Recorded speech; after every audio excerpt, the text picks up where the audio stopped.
जी दोस्तों, आज का टॉपिक है कि जर्मनी में अपनी स्टडीज़ को कैसे फाइनेंस करें।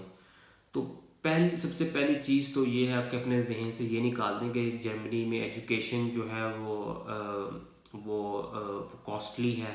एजुकेशन मोर और लेस जर्मनी में फ्री है।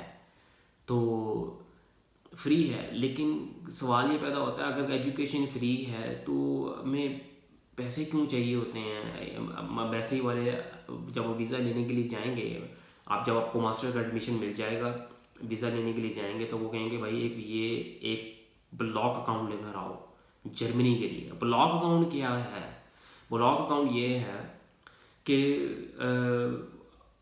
यहाँ पे जितने नॉन ईयू स्टूडेंट्स हैं, उन तमाम नॉन ईयू स्टूडेंट्स के लिए ये मैंडेटरी है कि वो अपने साथ अगले 12 महीने के मंथली एक्सपेंसेस अपने साथ लेकर आएँ।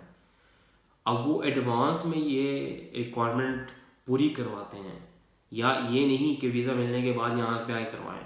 तो इसलिए उन्होंने ये रिक्वायरमेंट रखी, इसलिए उन्होंने, तो वो इसलिए 12 महीने के आपसे मंथली एक्सपेंसेस कैलकुलेट करके आपको बताएंगे। 9,000 यूरो बनते हैं। 9,000 यूरो जो है वो आपने अपने ही अकाउंट में, यहाँ पे एक जर्मन बैंक में, डॉइचे बैंक, उस पर बैंक में अकाउंट खुलवाना है और उसमें अपने पैसे जमा करवाने हैं।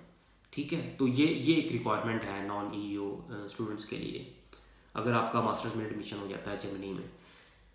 तो ये चीज़ है। तो इसलिए पहली बात ये कि एजुकेशन मोर और less, education is almost free in Germany. तो वो जो आपको ब्लॉक अकाउंट चाहिए वो आपको मंथली एक्सपेंसेस के लिए ज़रूरी है, और उसके बगैर आपको वीज़ा नहीं मिलना, और उसके बगैर आप यहाँ पे नहीं आ सकते। अब क्वेश्चन ये बनता है कि यार उसको कैसे फाइनेंस करें, ब्लॉक अकाउंट को कैसे फाइनेंस करें। ब्लॉक अकाउंट को आप ऐसे फाइनेंस कर सकते हैं, अब आप अपनी सेविंग यूज़ करें। अगर आप सेविंग कर सकते हैं तो सेविंग यूज़ करें, सेव करें पैसे, और उससे उससे करें। अगर वो नहीं है तो पेरेंट्स से ले लें। तो पेरेंट्स के पास भी नहीं है तो फिर सबसे बेस्ट तरीका, वैसे तो मैं जो है रिकमेंड करता हूँ, स्कॉलरशिप है, जो मुझे भी यूज़ करना चाहिए था। स्कॉलरशिप लें, काफ़ी यहाँ पे स्टूडेंट्स हैं जो स्कॉलरशिप लेकर आए हैं। स्कॉलरशिप ले लें। डॉट का स्कॉलरशिप बहुत मशहूर है, डॉट की वेबसाइट पे जाएं, .de की वेबसाइट पे जाएं, वहाँ पे काफ़ी जर्मनी के स्कॉलरशिप अवेलेबल हैं। यहाँ पे कई मल्टीनेशनल कंपनीज़ हैं जो कि स्कॉलरशिप ऑफ़र करती हैं मास्टर्स एंड पीएचडी के लिए। आप वो स्कॉलरशिप जाके अप्लाई करें और ट्राई करें, क्यों नहीं। तो सबसे पहला तरीका तो स्कॉलरशिप होना चाहिए, फिर आपको ब्लॉक अकाउंट की भी ज़रूरत नहीं पड़ेगी। दूसरा तरीका, स्कॉलरशिप नहीं है तो ज़ाहिर सी बात है, एडमिशन हो गया, ब्लॉक अकाउंट चाहिए आपको, तो फिर अपनी सेविंग यूज़ करें। सेविंग नहीं है तो पेरेंट्स से पैसे ले लें। पेरेंट्स के पास नहीं है तो सिबलिंग से ले लें, ब्रदर एंड सिस्टर्स के ले लें। उनके पास भी नहीं है तो रिलेटिव से ले लें। ठीक है, तो रिलेटिव के पास नहीं है तो लास्ट ऑप्शन बैंक लोन है, जो कि मैं कभी भी रिकमेंड नहीं करूँगा, क्योंकि बैंक लोन जो है वो बड़ा डेंजरस होता है। ठीक है, वो आपकी सारी अर्निंग सारा आप सब कुछ ले लेगा आपसे, और वो आपको बगैर प्रॉपर्टी की इंश्योरेंस के बगैर आपको लोन नहीं देगा बैंक आपको। तो कभी बैंक से कभी मत लोन लें अपने ब्लॉक अकाउंट को फाइनेंस करने के लिए। तो ये तरीके हैं। जो तरीका मैंने यूज़ किया वो तरीका बेसिकली ये था, मैंने अपने रिलेटिव से मैंने पैसे जो है वो बोरो किए थे ब्लॉक अकाउंट को सपोर्ट करने के लिए। तो अब वो लिए कैसे थे, मेरे पास तो ऑलरेडी कुछ नहीं था। इसी तरह आप हैं, आपके पास जब कुछ नहीं है तो वो आपके ऊपर आपका आपका दोस्त, आपका रिलेटिव आपको कैसे आपके ऊपर ट्रस्ट करेगा कि यार आपको पैसे आप उसके पैसे वापस लौटा दोगे। तो उसको ट्रस्ट चाहिए, और उसको ट्रस्ट आपसे चाहिए। आप उसको ट्रस्ट देने से पहले आपको अपने ऊपर कॉन्फिडेंस होना चाहिए कि यार मैं बाहर जाके सारे पैसे लौटा दूंगा। मैं जितने भी बुरे हालात में हूँ, जितने भी मेरे बैड सर्कमस्टांसेस हों, मैं पैसे ज़रूर लौटाऊंगा, whatever it will take from me. तो आप, तो जो मैंने यूज़ किया ये कॉन्फिडेंस उनको देने के लिए, तो मैंने कोर्ट से एक स्टाम्प पेपर बनवाया, एक लेटर कोर्ट से बनवाया। स्टाम्प पेपर कहते हैं इनको हमारे यहाँ।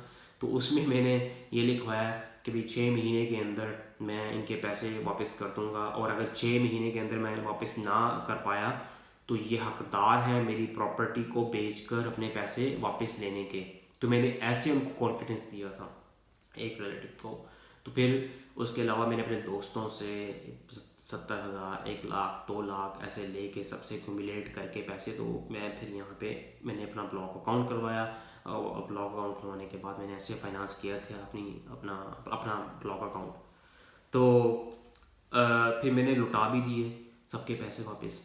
ठीक है, इंटेंशन अच्छी हो तो क्यों नहीं होता। रिस्क है, रिस्क के साथ अपॉर्चुनिटीज़ भी हैं।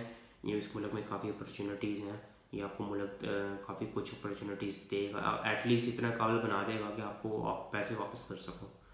तो मेरे ख्याल में मैंने सारे तरीके, सारे मेथड जो हैं वो डिस्कस किए हैं। अगर आपको कोई और पता हो तरीका जो मैंने मेंशन ना किया हो या मुझे ना पता हो, ज़रूर बताएं। एक और तरीका भी है, अगर आपका कोई रिलेटिव रहता है जर्मनी में, ठीक है, बट ब्लड रिलेशंस ना भी हो, मेरे ख्याल में मैटर नहीं करता। कोई भी रिलेटिव हो, कोई या रिलेटिव ना भी हो, कोई भी हो जो जर्मनी में रहता है, और वो आपको ये स्पॉन्सर लेटर बना कर दे दे कि इस स्टूडेंट के जो मंथली एक्सपेंसेस हैं वो मैं बेयर करूँगा, तो वो लेटर भी यूज़ हो सकता है आपको वीज़े के लिए। तो वीज़ा उससे भी मिल जाएगा आपको। फिर ब्लॉक अकाउंट की आपको ज़रूरत नहीं होगी। तो ये भी एक तरीका है जो कि मुझे नहीं था पता। आप एक्सप्लोर कर सकते हैं इन सारे तरीक़ों को। ठीक है जी, until next time, bye bye.